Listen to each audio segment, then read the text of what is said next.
Secangkir pengharapan untuk mengawali hari ini. Renungan pagi 31 Juli meninjau kekuasaan gereja kembali. Matius 16 ayat 19, "Kepadamu akan kuberikan kunci kerajaan sorga. Apa yang kau ikat di dunia ini akan terikat di sorga, dan apa yang kau lepaskan di dunia ini akan terlepas di sorga." Itulah kata-kata Kristus ketika ia mendirikan gerejanya di bumi. Namun, orang-orang telah menerjemahkan dan menafsirkannya dengan berbagai cara.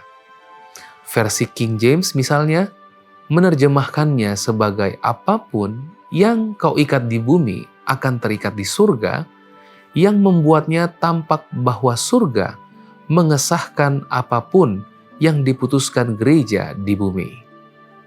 Versi Alkitab New American mengambil alur pemikiran itu lebih jauh ketika menerjemahkan bagian itu sebagai apapun yang kau nyatakan terikat di bumi akan terikat di surga, apapun yang kau nyatakan terlepas di bumi akan terlepas di surga.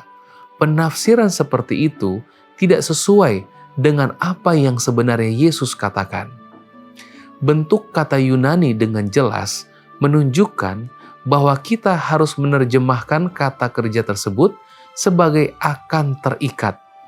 Jadi Yesus mengatakan bahwa gereja di bumilah yang melaksanakan keputusan surga, bukan surga yang mengesahkan keputusan gereja.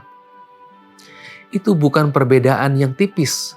Dan kedua, terjemahan tersebut telah menghasilkan dua pandangan yang berbeda tentang otoritas gereja dalam sejarah gerejawi.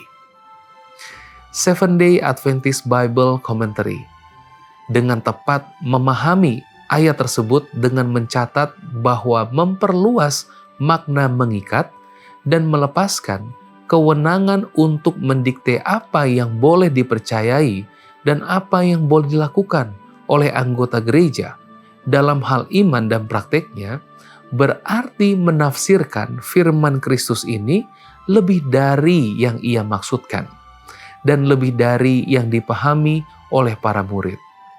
Pernyataan seperti itu tidak disetujui oleh Tuhan.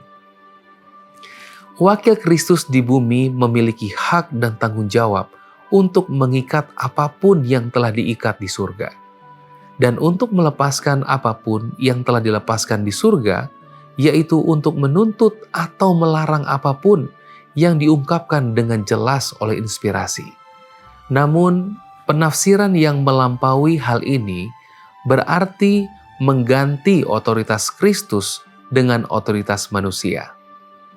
Suatu kecenderungan yang tidak akan ditoleransi oleh surga dalam diri mereka yang telah ditunjuk untuk mengawasi warga kerajaan surga di bumi. Kami telah menghabiskan beberapa hari merenungkan tentang otoritas gereja karena ini merupakan topik Alkitab yang penting yang mempengaruhi kita semua dan karena kebanyakan dari kita kurang memikirkannya. Daripada sekedar menerima atau menolak otoritas gereja, kita perlu memahami dasar teologisnya sekaligus batasan-batasan dan tujuannya. Kita dapat bersyukur bahwa sebagai orang Kristen, kita tidak sendirian. Kita adalah bagian dari gereja yang memberikan bimbingan dalam kerangka Alkitab. Otoritas gereja yang seimbang adalah satu hal lagi yang membuat kita patut memuji Tuhan. Doa kita hari ini, Tuhan, ajar kami menghormati otoritas gereja sesuai firman-Mu, dengan bijaksana, rendah hati, dan tetap setia kepada kehendak-Mu. Amin.